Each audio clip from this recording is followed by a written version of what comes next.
convierte en Comanche. ¡Comanchería! El 27 de noviembre de 1967, en una conferencia acerca de las conclusiones de la guerra árabe-israelí, De Gaulle afirmó: no puede haber ocupación sin opresión, represión y expulsión. La ocupación engendra la resistencia que Israel califica como terrorismo. El expresidente Jimmy Carter dijo que Israel nunca encontrará la paz hasta que permita a los palestinos ejercer sus derechos humanos y políticos básicos. Shlomo Sand, profesor en Tel Aviv, sostiene que aunque todas las patrias modernas son construcciones culturales, nadie se retira de un territorio si no es obligado a hacerlo. Tariq Ali, editor de la NLR, se pregunta: ¿tienen derecho los palestinos a resistirse a la agresión incesante a la que están sometidos? Absolutamente. No existe ninguna equivalencia moral, política o militar entre ambas partes. Israel es un estado nuclear armado hasta los dientes por Estados Unidos. Su existencia no está amenazada. Son los palestinos, sus tierras, sus vidas los que lo están. La civilización occidental parece dispuesta a permanecer impasible mientras son exterminados. Ellos, en cambio, se levantan contra los colonizadores. Mientras grabamos este episodio, pesaba aún sobre Gaza el vergonzoso ultimátum de 24 horas realizado por el Estado de Israel para que más de 1 millón de personas se vayan, se desplacen, migren hacia el sur, con lo que tienen, con sus familias, tras la humillación de la que ya son víctimas hace 75 años. Palestina no nos queda lejos. El papel protagonista de la comunidad internacional en avalar la impunidad de las acciones del Estado de Israel es muy responsable del genocidio que hoy ocurre en Gaza. Un territorio ocupado que vive violaciones a derechos humanos, bloqueo, invisibilización, hipocresía y muerte, pero no desde el fin de semana, sino desde hace más de 70 años. Hoy en Zona Comanche reflexionamos a fondo sobre lo que ocurre en Oriente Próximo y lo hacemos desde el rigor que complejiza los contextos en lugar de reducir procesos de abuso sistemático y de larga data a hechos en un fin de semana. Bienvenidas. Me convierte en Comanche. ¡Comanchería! Bienvenidos y bienvenidas, comanches, a este programa de viernes, un programa difícil, debo decir. Mientras grabamos este programa, seguramente mientras lo veis, todavía está en vigencia el ultimátum terrible de 24 horas que ha dado el gobierno, el Estado de Israel, a las personas que están en Gaza para que se desplacen y migren del norte al sur. Hablamos de más de 1 millón de personas que están siendo notificadas de que deben moverse, migrar, irse con lo que tienen o con lo que les falta. En un contexto donde ya de por sí no tienen acceso a electricidad ni a agua y a otra serie de infraestructuras, hablaremos de esto en este programa. Pero como digo, estamos en un contexto muy difícil y por lo mismo queremos dar un poco de luz a partir de algunas reflexiones colectivas con una mesa que creo que nos ayudará para ello. Contamos hoy con Teresa Aranguren, periodista española, especialista en información internacional del mundo árabe. Gracias por estar con nosotras. Encantada de estar. También contamos con Héctor Grad, profesor de la Universidad Autónoma de Madrid y miembro de la Red Internacional de Judíos Antisionistas. Gracias por estar aquí. Gracias por la invitación. Nos acompaña por videoconferencia Hania, activista palestina, miembro del movimiento BDS Madrid, que nos acompaña también esta tarde. Y nos acompaña también Olga Rodríguez, periodista internacional que conocemos mucho además en esta casa y a la que le agradecemos siempre su colaboración con nosotras. Gracias por estar con nosotras. Un placer. Como siempre, antes de empezar, el resumen de Zona Comanche en el punto de mira. El pasado sábado, el grupo armado Hamas lanzó un fuerte ataque sorpresa desde la Franja de Gaza hacia Israel. La operación, llamada Tormenta de Al-Aqsa, se produjo por tierra, mar y aire e incluyó el uso de cohetes, la entrada de milicianos en territorio israelí y la toma de más de 1 centenar de rehenes.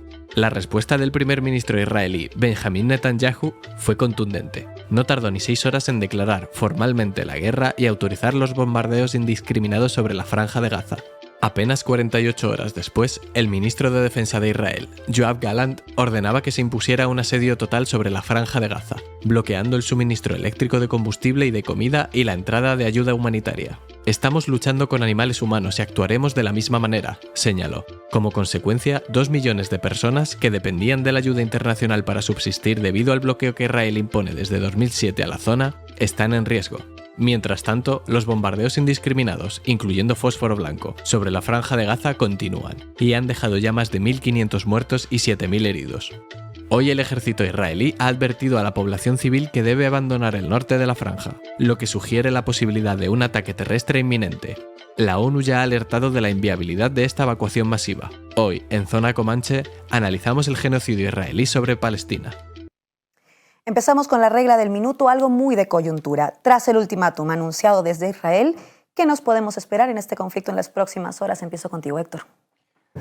Bueno, lo que todo el mundo espera para las próximas horas es el comienzo de la ofensiva israelí, ¿no? De un ataque que están anunciando desde el fin de semana como represalia por el ataque sorpresa de Hamas, que ha realmente dado una patada en el tablero, para decirlo así sintéticamente, de la política israelí y también de las concepciones o de los análisis estratégicos que puedan hacer ellos. Ahí han recibido una sorpresa que significa un golpe grande a su imagen y a su seguridad interna, a su confianza interna en el propio ejército, en los servicios de inteligencia que siempre han alimentado el mito de infalibilidad, ¿no? en los dos lados. Y se han encontrado con una situación que realmente no esperaban. Entonces, frente a eso, anunciaron desde el primer momento que, siguiendo una doctrina ya muy antigua de Israel, la represalia, el castigo sería mucho más fuerte que lo anterior. La pregunta es en qué medida van realmente a realizar ese tipo de ataque, porque a medida que pasa el tiempo van modulando más lo que van a las propuestas. Volveremos sobre esto. Ahora voy con Hania. Cada año Israel provoca un enorme daño en las vidas humanas, en la destrucción de viviendas, hospitales e infraestructuras.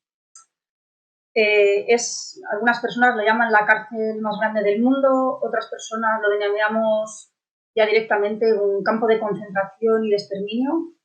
Se van acumulando. El ataque a Gaza de ahora está resultando que la población palestina no le haya dado tiempo a recuperarse de los anteriores ataques. Todas las infraestructuras están rotas y la población que sufrió el ataque de los años anteriores todavía no ha podido construir ni rehacer sus casas, ni los hospitales han podido volver a dar el servicio y el funcionamiento que daban, con lo cual ya partimos de una base muy precaria. Voy ahora con Teresa Aranguren. Sí, yo creo que para las próximas horas lo que esperamos es la intensificación de algo que ya está ocurriendo, que es una estrategia de exterminio. La ofensiva israelí sobre Gaza tiene todas las características de un ataque con este objetivo de exterminio, y creo que eso hay que tenerlo en cuenta.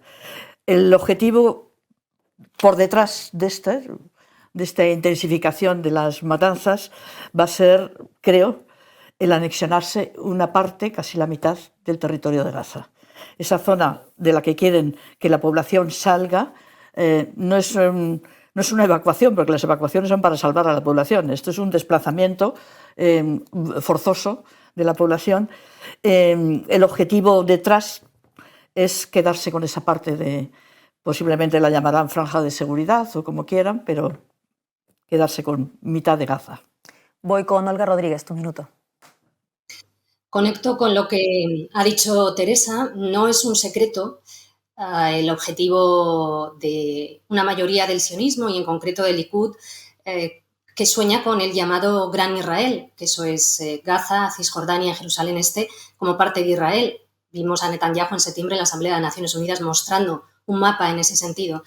Y dentro de la política de hechos consumados de Israel, posiblemente este desplazamiento forzado, que es una limpieza étnica, y no lo digo yo, lo dicen organizaciones de derechos humanos internacionales una y otra vez, son las políticas que Israel lleva aplicando desde hace años, posiblemente intenten aprovecharlo efectivamente para quedarse con parte de Gaza. Esto está ocurriendo ante la mirada del mundo, con el apoyo consistente y contundente de Estados Unidos, también de parte de Europa y algunas voces en algunos gobiernos europeos, las minoritarias, que están advirtiendo de que esto quedará en los libros de historia. Los aplausos, los apoyos, los silencios de una violación sistemática de la ley internacional. Hay más de 1.500 civiles palestinos muertos en estos momentos en Gaza, más de 500 son menores, ya no hay alimentos, escasean, ya no hay materiales fundamentales para que los médicos puedan en los hospitales atender a los heridos. Es una verdadera tragedia ante la impasibilidad de la mirada de la comunidad internacional occidental. Han salido varias cosas en este primer minuto. Hemos oído exterminio por un lado, hemos oído limpieza étnica por otro lado. Y también, comentaba esto Olga, ha habido una suerte de silencio, por decir una palabra suave, respecto de este conflicto que algunos creen que ha empezado este fin de semana y claramente no, lleva mucho tiempo. Hablábamos justo antes de empezar a grabar el programa de que en realidad la normalización de cierta barbarie ha hecho que de pronto esto nos parezca sorprendente, pero es una historia que tiene larga data. Y quiero que habláramos un poco de esto, hasta qué punto la invisibilización de lo que ocurre es responsable de que estemos aquí hoy. Héctor.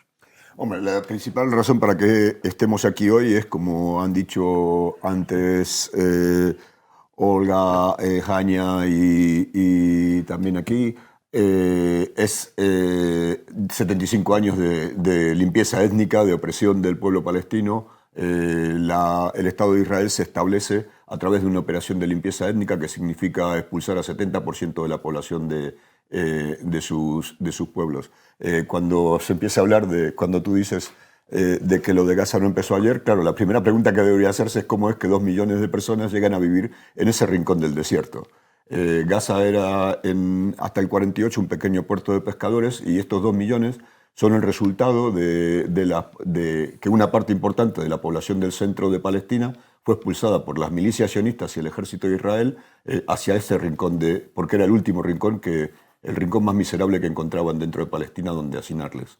Y esta situación es creada entonces por el propio Israel, y desde entonces aquello ha sido siempre la parte más miserable de Palestina. Por supuesto, agravado en los últimos 16 años por el bloqueo al que le impone Israel. Eso es un territorio, 360 millones kilómetros cuadrados, muy pequeño, donde se hacinan más de 2 millones 100.000 personas, la densidad de población más alta del mundo, donde están confinados por tierra, mar y aire permanentemente, donde no solo es imposible el tránsito de personas, no entra combustible, no hay electricidad, no hay alimentación que no sea la permitida por los israelíes.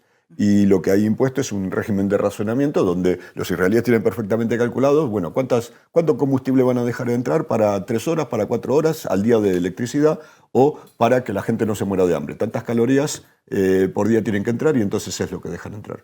Este es el resultado lo del sábado es el resultado de todo este largo proceso. Sí, pero hay una constante en el tratamiento siempre de la cuestión palestina y de lo que se llama conflicto palestino-israelí, que es el ocultamiento.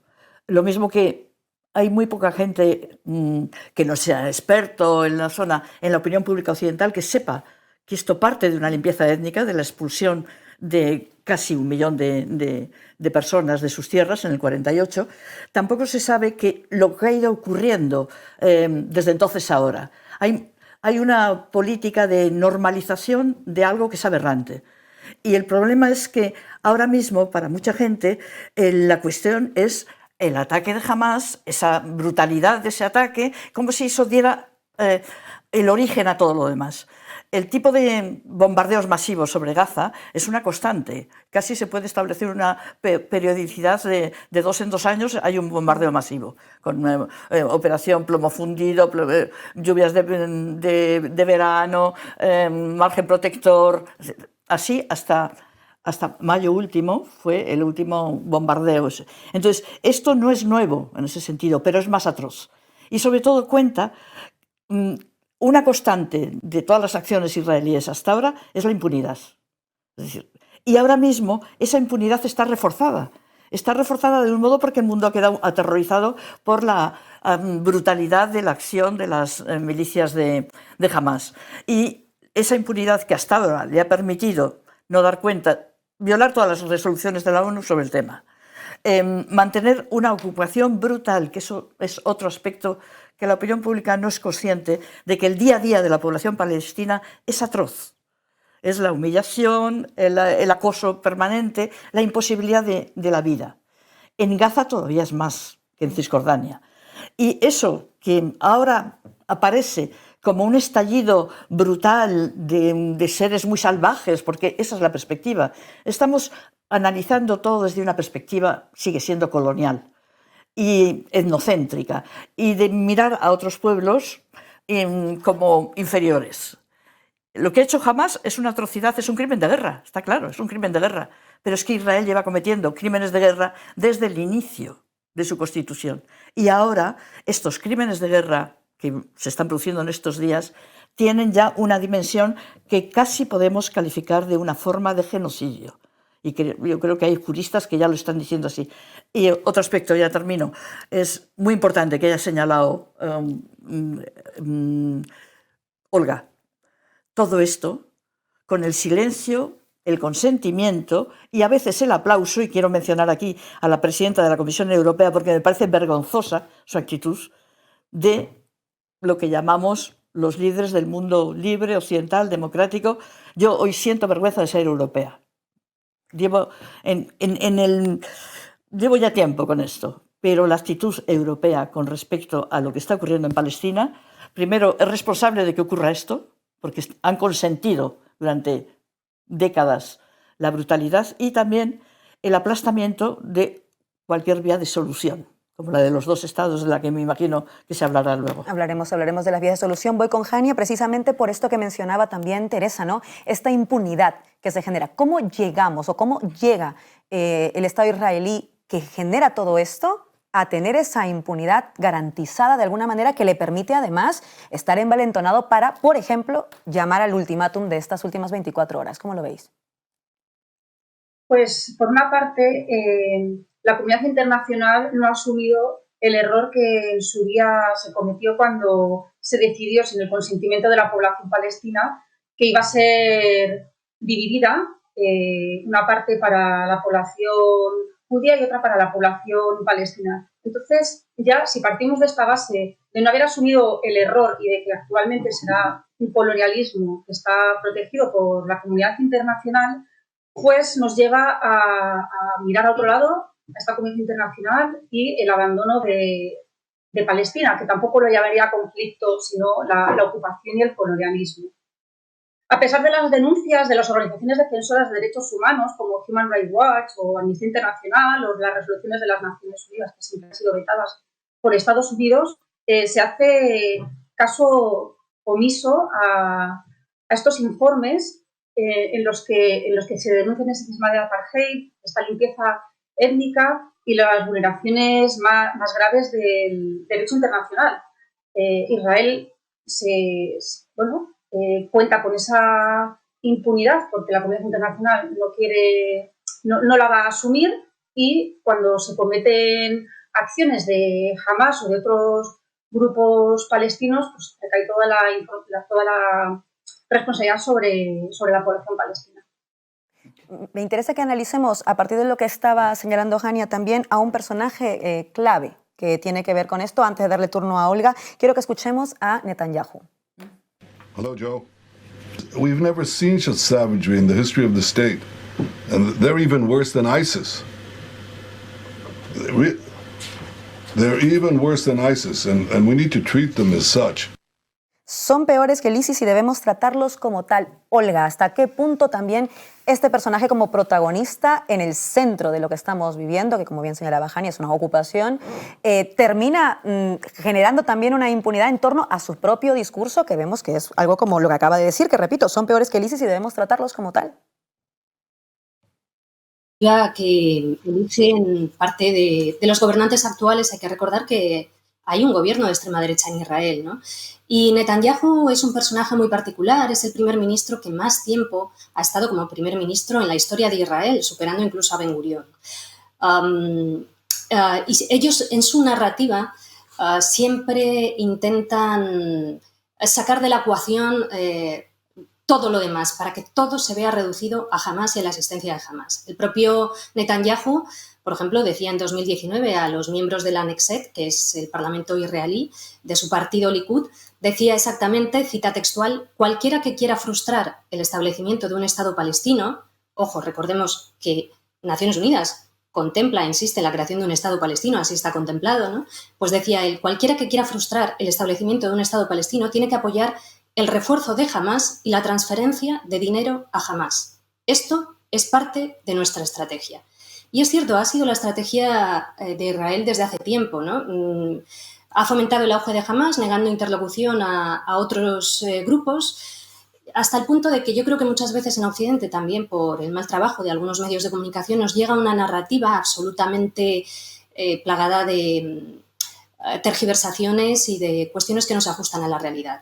En la sociedad palestina hay grupos políticos laicos, la presencia en la sociedad civil de organizaciones de izquierda fue notable durante décadas, es una sociedad heterogénea que tiene una minoría cristiana y, por supuesto, hay un montón de musulmanes que desean un Estado laico y la mayoría de la sociedad palestina, como todas las sociedades del mundo, lo que quieren es libertad, una vida digna y el fin de la ocupación ilegal y del régimen de segregación, que esto es muy importante, ¿no? El régimen de apartheid que asfixia a los palestinos, no solo en Gaza, sino también en Cisjordania, que es otra de las tácticas narrativas de Israel a menudo, reducir todo a Gaza y obligar a que olvidemos Cisjordania, donde viven millones de palestinos también totalmente asfixiados por la ocupación. Una ocupación ilegal que ocurre en tiempo presente. ¿Qué quiero decir con esto? Yo cada vez que voy a Cisjordania, que es a menudo, veo nuevos asentamientos.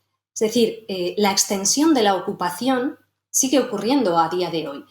Y con ella ese régimen de segregación. Los colonos israelíes ocupan territorio en Cisjordania siendo protegidos por el ejército israelí y además reciben subvenciones del Estado israelí. Esta es la situación en estos momentos. Los terribles crímenes de Hamás del pasado sábado no son el kilómetro cero de este mal llamado conflicto. Lleva ocurriendo esta ocupación décadas y mientras no se busque de manera sincera una solución, un acuerdo de paz, esto continuará. Estamos asistiendo en directo a una masacre, insisto, con el aplauso y con el apoyo de parte de la comunidad internacional. La solución está encima de la mesa. Cualquier acuerdo de paz. Todos ellos contemplan el fin de la ocupación ilegal, tal y como establece el derecho internacional y Naciones Unidas. Pero para eso, el actor que tiene el poder, que es Israel, tiene que querer y tiene que darse cuenta de que el precio de no tener paz siempre va a ser más alto que el precio que tenerla. Decía Olga que de alguna manera el gobierno de Netanyahu señala que todo se reduce a Hamás. Voy a darle paso a Héctor, pero antes quiero que escuchemos precisamente a una ministra del gobierno israelí, Mai Golan, en un momento en el que justifica lo que ha ocurrido precisamente por el tema de Hamás. And I want to tell you something really from the deepest bottom of my heart. At this moment, my message to the world, especially to the world, because the citizens of Israel know my opinion, and that's why I came here today, is I don't care about Gaza. I literally don't care. For all I care, they can go out and swim in the sea. I want to see dead bodies of terrorists around Gaza. That's what I want to see. I care about only three things. The first thing is I care about our soldiers, our dear, precious soldiers that danger their life every day and every night for the state of Israel. I care about the kidnapped men, women, and children that are now being abused and tortured in ways that no one can even comprehend. And I care about the one thing that will have to be, and this is killing and destroying Hamas from the face of the earth so the population of Israel won't live next to this kind of terrorism anymore. That's a really strong message. Una ministra del gobierno israelí. Héctor. Sí, bueno, yo creo que siguiendo la línea de Olga, lo que muestra, o sea, la pregunta esta tuya de la invisibilización, lo que muestra más que invisibilización es una política de comunicación en la que Israel, el sionismo, ha sido históricamente bastante exitoso. Voy a volver, porque no están solos, voy a volver luego sobre el tema, en convertir a las víctimas en verdugos y presentarse a ellos que son los verdugos como víctimas. Entonces, eso uno. Y lo segundo, un etnocentrismo que hace que lo único que les importe es sus propios intereses y el resto, el pueblo palestino es lo mismo que nada, es ganado o mercancías a las que se puede desechar. Y esto entonces tiene una larga historia de construcción en Israel. Ya desde antes que exista el Estado de Israel, el movimiento sionista proclamaba que esa era una tierra sin pueblo para un pueblo sin tierra, desconociendo que ahí, o mejor dicho, ocultando de que ahí ellos bien sabían que había un pueblo. Y esa tierra no estaba vacía. Y eso sigue desde entonces hasta hoy. Ahora, no están solos, porque claro, sale de los análisis que fueron surgiendo hasta ahora, que es resultado del colonialismo. Y ese colonialismo no es algo intrínseco, no es algo que surge aislado, sino que surge por los intereses occidentales. Son los británicos que dicen que allí nos viene bien una colonia como esta porque va a ser un apéndice de Occidente, un alfiler de Occidente en el medio del mundo, en el mundo árabe. Y desde entonces Occidente lo ha defendido como si fuera propio porque efectivamente para una gran parte de los intereses occidentales ese es un baluarte que es el que mejor defiende los intereses occidentales en la región. Que cuando hay un régimen, comillas, díscolo, que intenta ser autónomo, que intenta servir a su propio pueblo y no servir a los intereses de las grandes empresas transnacionales o del poder o los intereses geoestratégicos de Occidente, pues va a ser Israel el primero que le golpee. Son ellos los que señalan cuál es el próximo objetivo que hay que golpear para evitar que en el mundo árabe haya una reacción y haya un crecimiento independiente de Occidente. Y en esto hace que la postura de la que hablaba Teresa, que nos avergüenza a todos de los desprecios de los derechos humanos por parte de los dirigentes europeos y de varios gobiernos que han llegado a prohibir las manifestaciones pro-palestinas mientras ahora alaban estos llamados a esto. Es perfectamente razonable para mucha gente que los israelíes griten muerte a los árabes, mientras que cualquier crítica a Israel es etiquetada como antisemitismo. Esta desigualdad, este desequilibrio, surge no es casual, no es simplemente cinismo, sino que es que ven a ese país como un enclave que sirve a los intereses occidentales. Eso hace que gran parte de la extrema derecha europea y occidental vea como principal aliado en la región sea sionista, aunque no sean judíos, sean ellos sionistas, y vean a Israel como su principal asset en la región. Hablábamos de las complicidades, vamos a ver lo que ha ocurrido en Francia el día de ayer y volvemos a la mesa.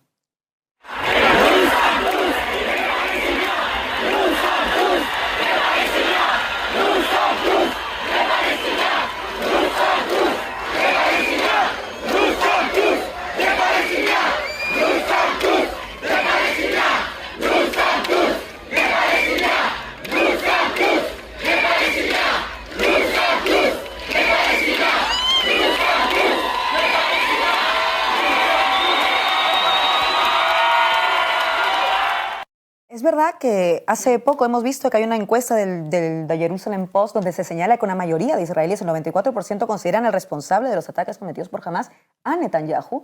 Y lo que vemos también es que está habiendo una reacción desde fuera en favor del pueblo palestino, algo que debería parecernos, por otra parte, una normalidad. ¿Se está acabando el relato de Netanyahu y el relato del Estado israelí pese a todos los apoyos occidentales que tienen? ¿O es muy ingenuo pensar esto, Teresa? Ojalá fuese así, yo no lo creo. Creo que sigue siendo el relato imperante, es el relato israelí y que ese es el relato occidental. Si no, no tendríamos este tipo de complicidades como hemos visto, ya no digo en Estados Unidos, que ya lo sabemos. El gobierno de Estados Unidos no es un mediador, es la parte israelí. Pero los gobiernos europeos, en los años 80 salió la Declaración de Venecia, muy famosa, es decir, Europa tenía un pronunciamiento mucho más claro con respecto a los derechos de la población palestina y con respecto a el desarrollo de antes de que existiera Hamas, como yo tengo ya una edad, pues yo estuve en el año 82 en la invasión israelí del Líbano. Una de las páginas más atroces, entonces no existía Hamas. 30.000 muertos. Empleo ya entonces de bombas de fósforo blanco contra la población civil. Atrocidades, que sabemos que culminaron con las matanzas de Sabra y Shatila, no realizadas por el ejército israelí, pero sí bajo órdenes del ejército israelí. Y eso está súper demostrado. Entonces, esta idea de que el problema es Hamas es una falsificación de la historia y un intento de convertir a toda la población palestina en una especie de fanáticos islámicos, que es lo que le interesa al señor Netanyahu. Por eso hace siempre esta equiparación entre el ISIS y Hamas, que no es válida, pero no lo ha hecho solo ahora, la lleva haciendo desde hace mucho tiempo para suscitar, digamos, la simpatía y el apoyo del mundo occidental y sobre todo del mundo europeo. Quiero señalar una cosa, Europa es responsable porque se comprometió al fallo, al enterramiento o a la liquidación de una solución que es la apoyada por Naciones Unidas y se suponía que por Europa, que era la de los dos estados. Durante todo este tiempo, Israel ha ido ampliando, la mencionaba antes Olga, los asentamientos, las colonias en Cisjordania porque en Gaza ya era demasiado. Lo que le interesa es Cisjordania. En Gaza le basta con destruir y machacar. Lo que le interesa para quedarse es Cisjordania. Y hasta el punto de que ahora mismo cualquiera que se pasea por la zona se da cuenta de que ese futuro hipotético Estado palestino en Cisjordania es imposible, porque se están comiendo el territorio. Eso se ha hecho con la complicidad europea. Con la complicidad, porque el silencio es cómplice también de Europa, que al mismo tiempo se llena la boca de estar diciendo siempre la solución de los dos estados, nosotros apoyamos la solución de los dos estados, mientras permiten que esa solución se destruya por parte de Israel. Y eso hay que tenerlo en cuenta, porque este estallido de las milicias de Hamás tiene que ver con eso. Si la vía diplomática, si la vía de la negociación está perdida, solo queda la lucha armada, que es como ellos entienden su acción. Claro, no solamente eso, sino que el refuerzo de Hamás tiene mucho que ver con el descrédito, el debilitamiento de las otras corrientes nacionales palestinas. Eso es. Justamente por participar en este proceso, en este engaño que fue el proceso de Oslo, en el cual los meten aceptan entrar en un supuesto proceso de negociación política para llegar a una solución que en realidad del otro lado no tienen ninguna intención de llevarla a cabo. La intención de Israel es ganar tiempo para seguir reforzando la ocupación de todas partes. Pero no solo eso, es que lo puede hacer, porque nadie le fuerza a cumplir. Bueno, exactamente, porque nadie... y esto nos devuelve también al primer tema que tú planteaste, ¿no? De qué puede pasar mañana. Claro, la primera respuesta mía fue: Israel está preparado para atacar. Me faltó decir, bueno, eso es lo que quisieran, pero no son autistas y saben que dependen tremendamente de las relaciones internacionales y de la relación de fuerzas a nivel internacional. Es decir, esa ofensiva, aunque parezca mentira que lo dije yo tan terminantemente, mañana van a atacar, se puede parar. ¿Pero de qué depende? Depende de que efectivamente los gobiernos europeos le digan que no puede hacerlo y para que los gobiernos europeos cambien su posición de esta posición cómplice a una posición de contestación, de ponerle límites a este niño rebelde que es ese pequeño Estado, es que hay una movilización de la sociedad que le exija a los gobiernos que sean coherentes con lo que la mayor parte de la sociedad piensa, que esto que va a pasar en Gaza, que hay esto que viene pasando en toda Palestina, es un genocidio. Es un genocidio, como además estamos titulando este programa. Voy con Jania precisamente en la línea de lo que decía Héctor. Naciones Unidas ya se ha manifestado y aún así sigue el ultimátum sobre la mesa. Sin embargo, como comentábamos, le preguntaba esto a Teresa, ha habido algunas movilizaciones en los últimos días en otros países, en Francia, ha habido una aquí también en España, ha habido más de una, de hecho, en España, ha habido en Madrid, ha habido en Barcelona. ¿Tú creerías desde algún tipo de optimismo que se está virando un poco ese relato o al igual que Teresa más bien crees que no, que sigue siendo el gran relato hegemónico y que por tanto en la línea de lo que decía Héctor no va a haber marcha atrás a esto porque no hay forma de convencer o de forzar al Estado israelí a cumplir básicamente con el ordenamiento internacional y el respeto a los derechos humanos? Claro, a ver, es que es una cosa que es esencial, es la importancia que tienen los medios de comunicación para no normalizar y blanquear las violaciones de derechos humanos que comete Israel. Israel señala a Hamás, pero recordar que antes de Hamás también Israel respondía de una manera totalmente desproporcionada contra la población palestina. Sí que es verdad que en los últimos años estamos viendo las personas activistas y palestinas que seguimos muy de cerca los medios, vemos un cambio en el lenguaje, ya que antes se equiparaba y se denominaba conflicto palestino-israelí y ahora pues, hay algunas formas, algunos usos del lenguaje que están cambiando, como que ya se atreven más a decir algunos medios, no todos evidentemente, en el que dominan una ocupación, un sistema de apartheid, limpieza étnica, señalan los informes de las organizaciones defensoras de derechos humanos, pero es verdad que hay un largo camino todavía porque el lenguaje es algo muy, muy esencial en los cambios, ¿no? Si la comunidad internacional no está dando una respuesta a la ocupación palestina, pues entonces animamos y vamos por otras estrategias, ¿no? Que sean los movimientos sociales, la cultura, el deporte, que presionen o que presionan a nuestros gobiernos para que impongan sanciones a Israel. Yo animo a los medios a que dejen que no solamente informen sobre lo que está pasando en Palestina cuando hay miles de personas asesinadas o una crisis humanitaria de esta relevancia, sino que cada día se cometen crímenes contra la población palestina. Cada día hay demolición de casas, cada día hay asesinatos, cada día salen los colonos israelíes a increpar o a matar a palestinos, y esto está siempre bajo un silencio mediático que tiene que pasar algo realmente muy desastroso para que se ponga y se denuncie. Entonces, llamamos a los medios a que se posicionen, porque hemos visto que en otros contextos históricos, como fue el fin de la apartheid de Sudáfrica, de la Sudáfrica racista, pues gracias a que los medios de comunicación nos dieron la espalda a ese régimen, como artistas, como la cultura, como eventos deportivos, en diferentes líneas de actuación, dieron la espalda a esa, y con todos esos movimientos sociales, a esa Sudáfrica racista, consiguieron que esos líderes mundiales, debido a que ya era vergonzosa esa situación en los años 90, pues se pusiera fin a ese apartheid.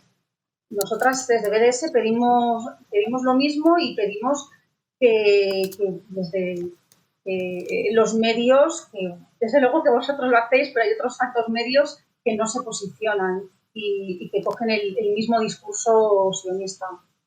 Voy a coger esto que acaba de señalar Hania, que en efecto el lenguaje es una herramienta política, entonces es fundamental, y la labor del poder mediático, que es algo de lo que hablamos siempre en esta casa, es también fundamental.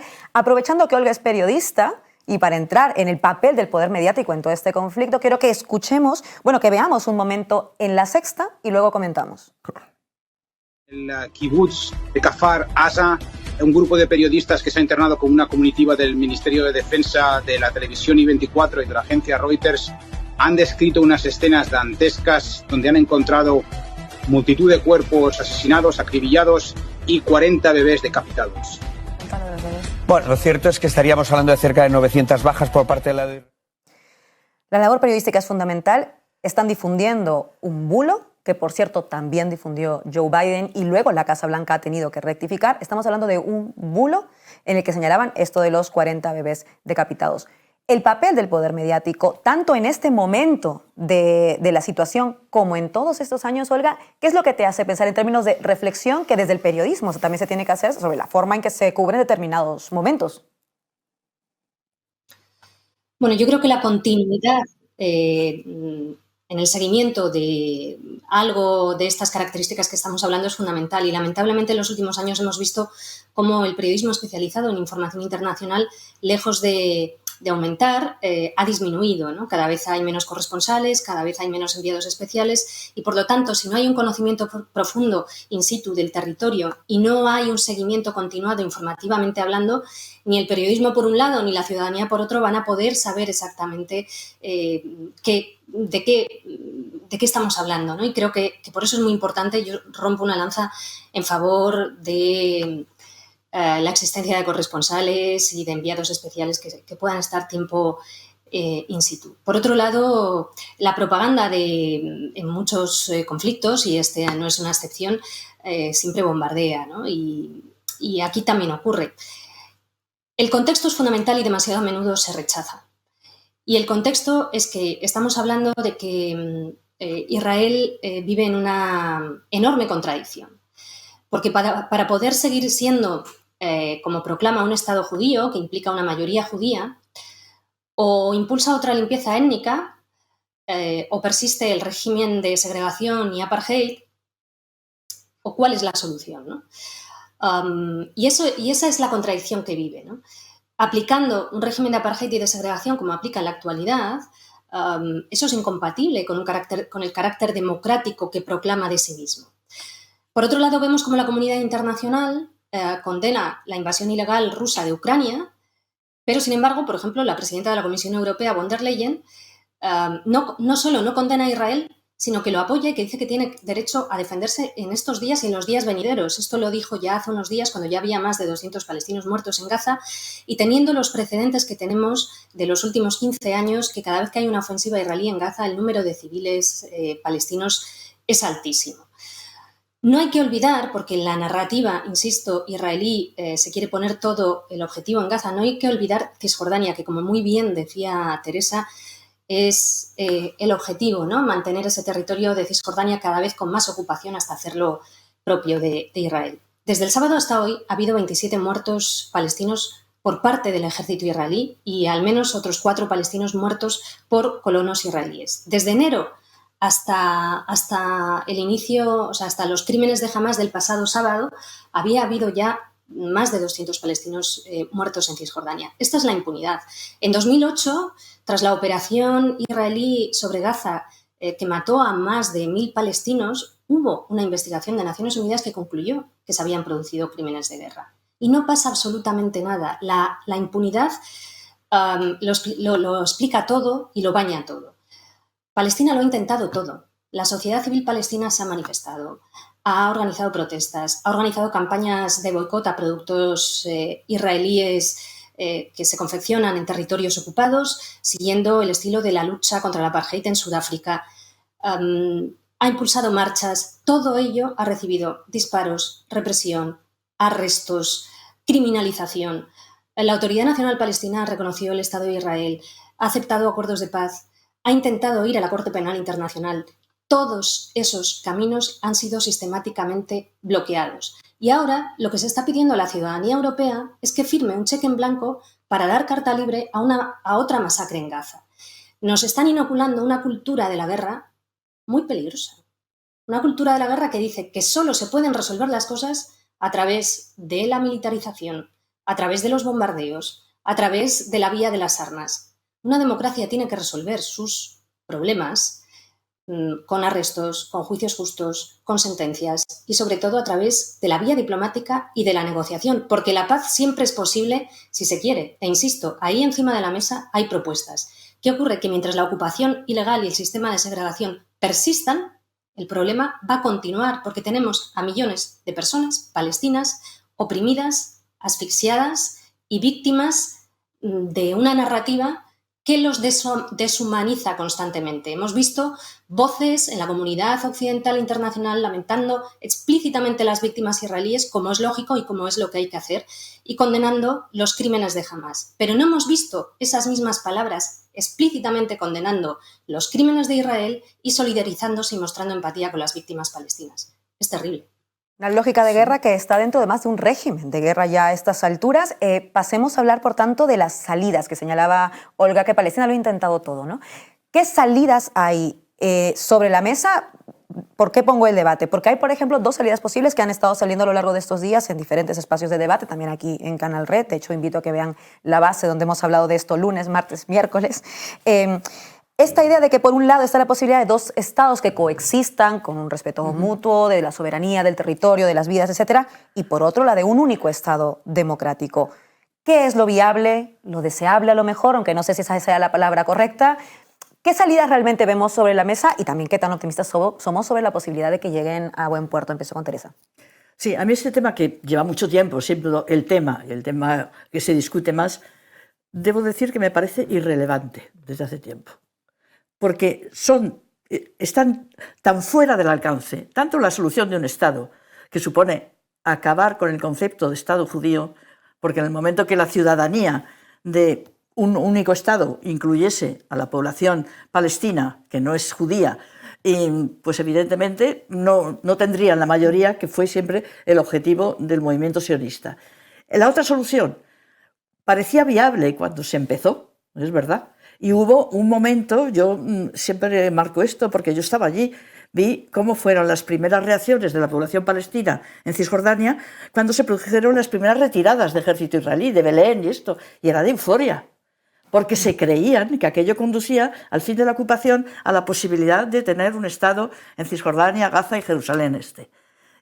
Fue una mentira. Y básicamente en el punto en el que estamos ahora es que ese segundo Estado, el Estado palestino, es imposible porque Israel se ha usurpado el territorio de ese futuro Estado con las colonias. Pero ahí llegamos al segundo punto. Entonces, ¿qué está haciendo Europa?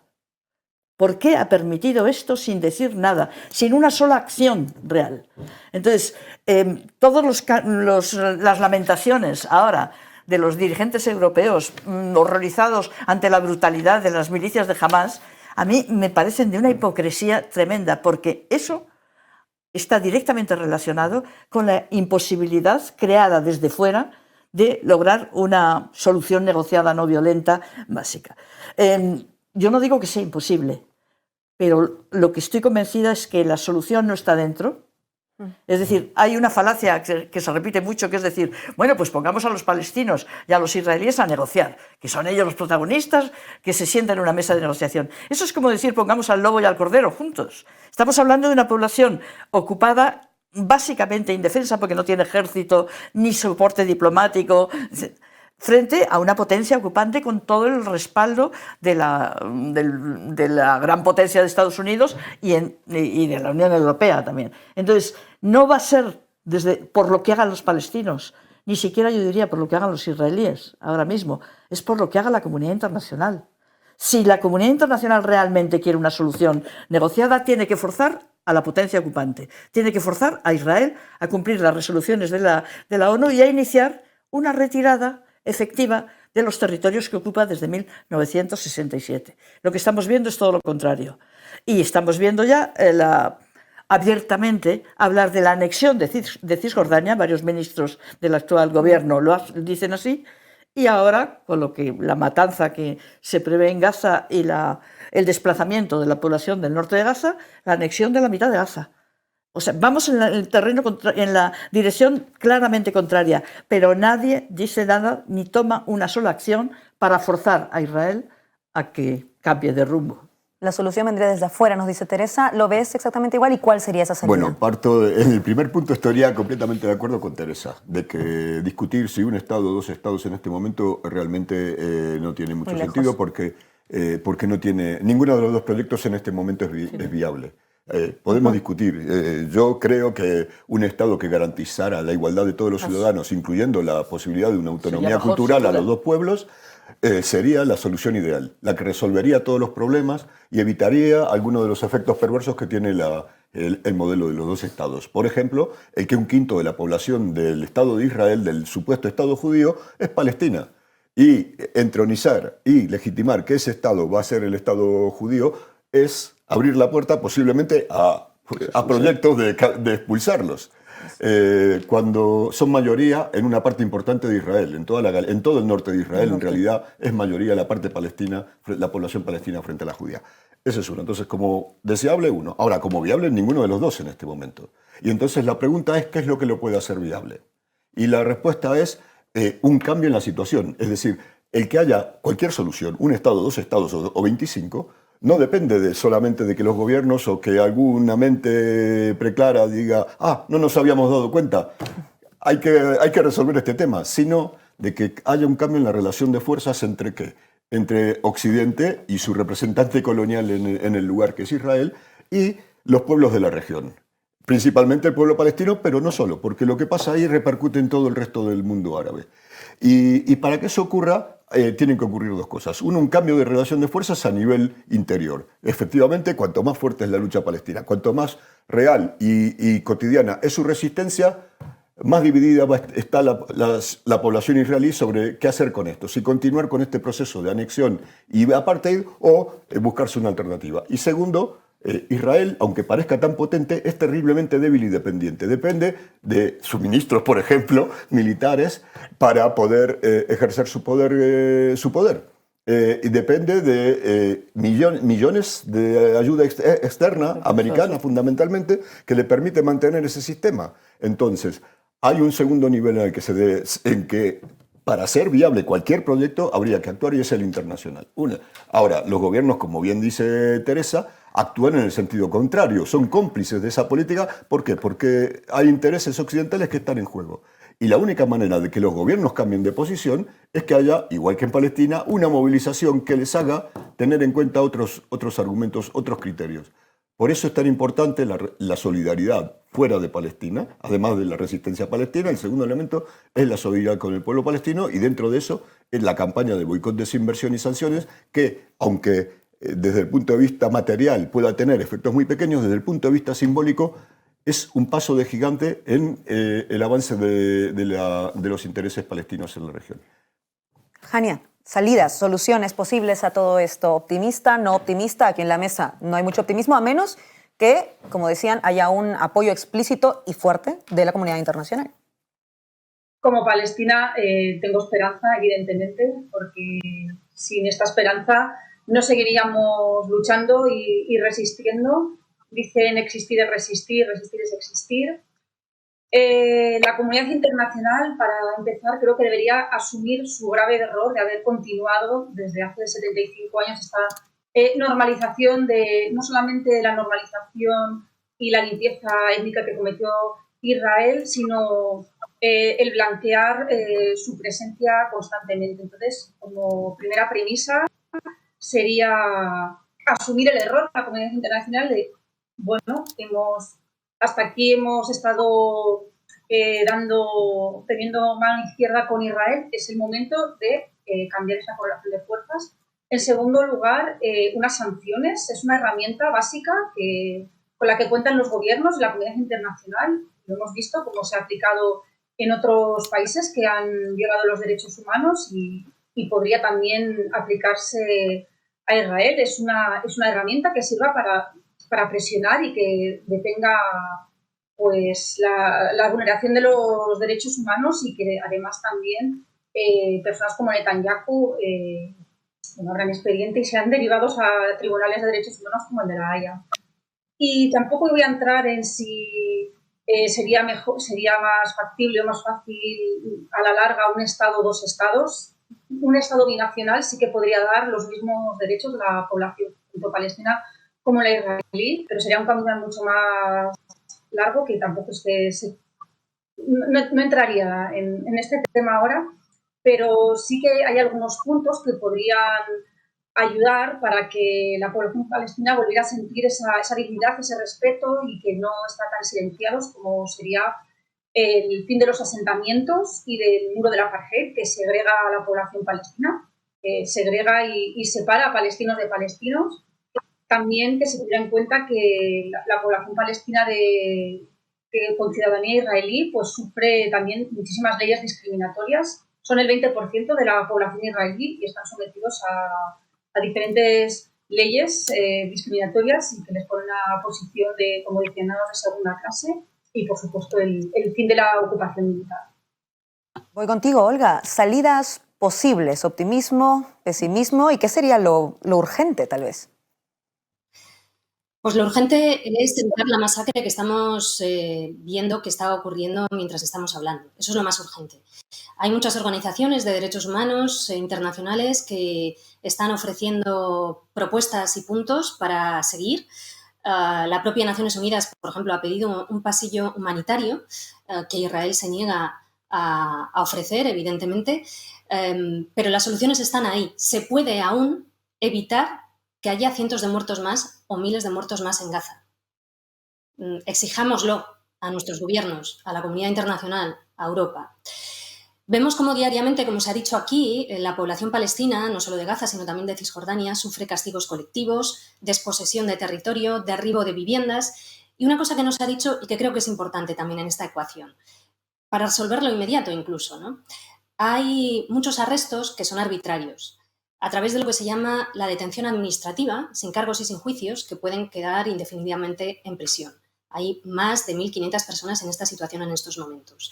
Hay más de 4.500 palestinos en las prisiones, 33 de ellos mujeres y 170 menores, creo recordar.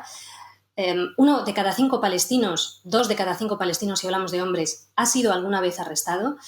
Y todo esto incide mucho en la vida cotidiana de la población palestina. Puede ser arrestada por ondear la bandera palestina, por repartir octavillas de contenido político, etc. Jamás una de las cosas que está pidiendo es intercambio de prisioneros. Hay organizaciones internacionales de derechos humanos que están pidiendo que se contemple esta posibilidad, junto con los pasillos humanitarios y, por supuesto, el fin de los bombardeos inmediatos, ¿no? Porque recordemos que en Gaza, insisto, se están terminando el material médico en los hospitales. Un médico de Gaza contaba hace 2 noches cómo habían tenido que lavar las heridas, las quemaduras de un adolescente por falta de antisépticos con jabón, lo que provoca un dolor inimaginable, ¿no? Por no decir antibióticos, etc. Se ha dicho aquí también que Hamás no es causa sino consecuencia. Hamás nace cuando ya llevaban muchos años de ocupación ilegal, de opresión y de segregación. Lo mismo ocurrió con Hezbollah, nace tras la invasión israelí de Líbano, y esto hay que tenerlo en cuenta, no para justificar, sino para entender, porque si no entendemos de lo que estamos hablando no se pueden buscar soluciones. Por último, más a largo plazo, la pregunta que planteas, Laura. Bueno, un Estado palestino a día de hoy lamentablemente es imposible porque no hay continuidad en el territorio palestino. Gaza está separada de Cisjordania por territorio israelí y Cisjordania en sí mismo es un queso gruyère con cientos de fronteras establecidas por los checkpoints israelíes y por las carreteras de uso exclusivo israelí y por el muro del apartheid. Por lo tanto, antes tendrían que salir todos esos colonos que están ocupando ilegalmente Cisjordania.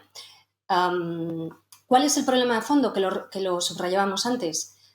Israel no quiere asumir a la población palestina, es decir, barajar la posibilidad de un Estado binacional, como defendía, por ejemplo, Eduard Said y tantos otros.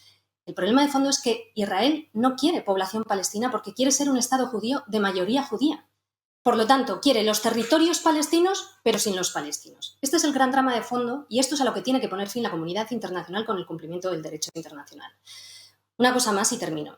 Recordemos que poco después de los crímenes de Hamás del pasado sábado, ha habido voces, como por ejemplo la del diputado y miembro del partido israelí Likud, Ariel Kalner, llamando a una segunda Nakba. Recordemos que la Nakba de 1948 supuso la expulsión de más de 700.000 palestinos de sus tierras, 600 aldeas palestinas totalmente arrasadas. El ministro de Finanzas israelí, que se define a sí mismo como homófobo y fascista, ha dicho que tenemos que ser crueles ahora y no considerar demasiado a los cautivos. Un portavoz militar israelí ha afirmado que, abro comillas, nuestro objetivo está en crear daño, no en la precisión. Y el propio primer ministro Netanyahu anunciaba una poderosa venganza. Se necesita justicia, no venganza. Y a esto es a lo que están apoyando Estados Unidos y Europa.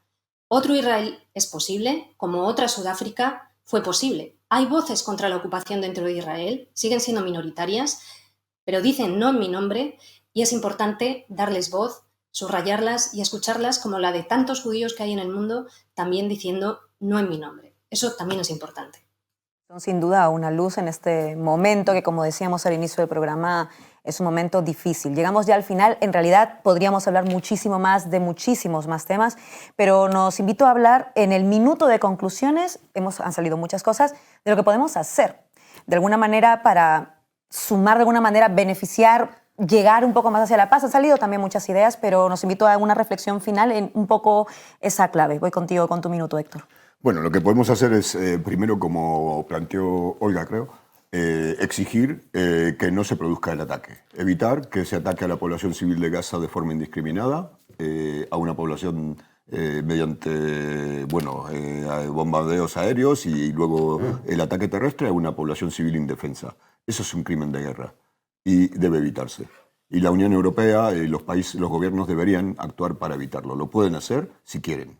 Y lo segundo, algo que es de perogrullo, exigir el cese de ese bloqueo, el levantamiento del bloqueo de Gaza. Que aquella población pueda vivir de forma, un poco más normal, como viven sus compatriotas en Cisjordania, a pesar de todas las limitaciones que tienen, y no vivir en una cárcel a cielo abierto, que si recuerda algo es a los guetos al gueto de Varsovia o a los guetos nazis en Europa durante la Segunda Guerra Mundial. Voy contigo, Teresa. Sí. Y estaba buscando, como signo de esperanza,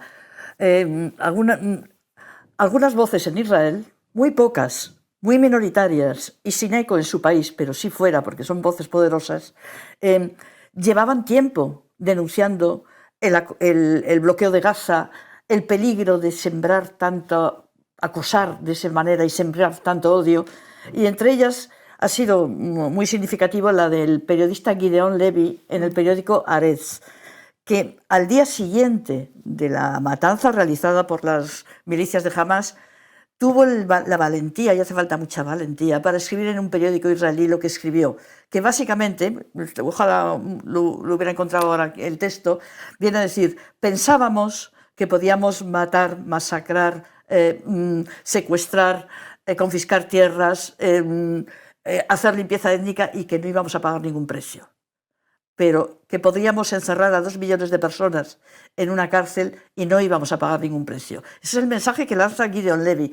Y creo que es importante tener en cuenta dar cancha a las voces que tanto, aunque sean muy pocas, las que hay en Israel o en el mundo fuera de Israel, lanzan mensajes de verdad también, porque una cosa muy importante también es desenmascarar las mentiras. Antes ha salido el bulo de los 40 bebés decapitados, pero es que ese bulo se apoya en otros muchos que básicamente responden a esta visión occidental. Nosotros somos civilizados, nosotros somos maravillosos, nosotros representamos la libertad, la democracia, los otros son los salvajes.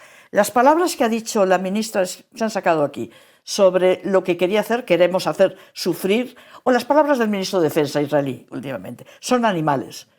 Démosle la vuelta, imaginemos a alguien, un ministro de un gobierno europeo diciendo eso de los israelíes, que habría toda la estrategia lanzada de antisemita, etc. Evidentemente serían declaraciones antisemitas, pero se pueden hacer impunemente con respecto a una población como la población árabe palestina.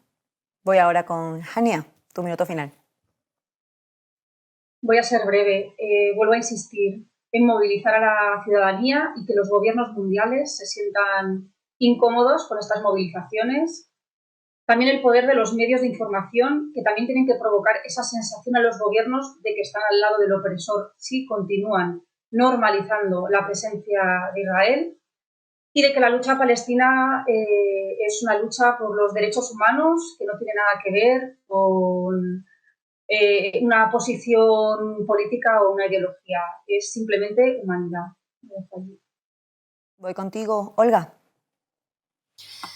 Justo esta mañana escuchaba las declaraciones de Noy Katzman, que es hermano de una de las víctimas de Hamás, y que ha dicho en un medio de comunicación: lo más importante para mí y también para mi hermano es que su muerte no se use como justificación para matar a personas inocentes.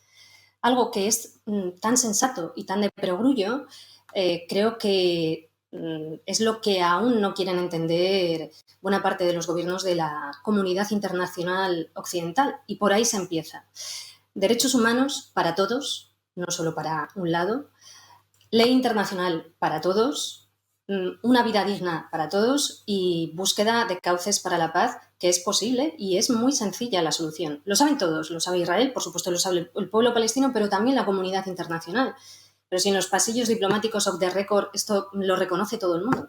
Pero esta es la correlación de fuerzas actuales. Tenemos que alertar como ciudadanía sobre la preocupante deshumanización de los palestinos, el doble rasero, cómo se trata a la potencia ocupante y cómo se habla del pueblo ocupado, y cómo se está normalizando la defensa de la guerra como única opción posible, justificando una masacre. Y una última cosa, tenemos que estar en alerta, porque esto también amenaza nuestros derechos. Cada paso que se da hacia más impunidad también nos afecta a nosotros, y además geográficamente estamos cerca. Defender también nuestros derechos y libertades. Estamos viendo cómo en Alemania, como en Francia, se han prohibido manifestaciones en defensa de los derechos de los palestinos. Esto es gravísimo. No debemos bajar la guardia.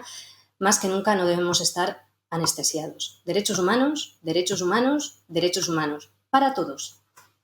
Palestina no nos queda lejos. Gracias, Olga. Gracias en realidad a Olga, Hania, Teresa, Héctor por estar aquí. Hemos llegado al final del programa. Recordad que para que podamos seguir haciendo programas así con un enfoque distinto al del poder mediático español, pero en este caso además distinto al poder mediático occidental en general, lo necesitamos a ustedes. Entren en canalred.tv, denle a suscribirse para que podamos continuar esto. Y aprovecho también para haceros una invitación, no solo a difundir ese tipo de mensajes desde estos enfoques más bien humanitarios que además te están contando la verdad compleja de lo que ocurre, sino también a participar activamente como ha salido en esta mesa, sumarnos a las movilizaciones que se están llamando, de hecho, para exigir que acabe esta ocupación sobre el pueblo palestino en diferentes lugares. Únanse, hagamos política. Este es el momento en que demostramos esa fuerza que tiene el poder popular. Y volvemos a hablar el próximo viernes. ¿Sabes qué significa Comanche? Enemigos para siempre. ¿Enemigos de quién?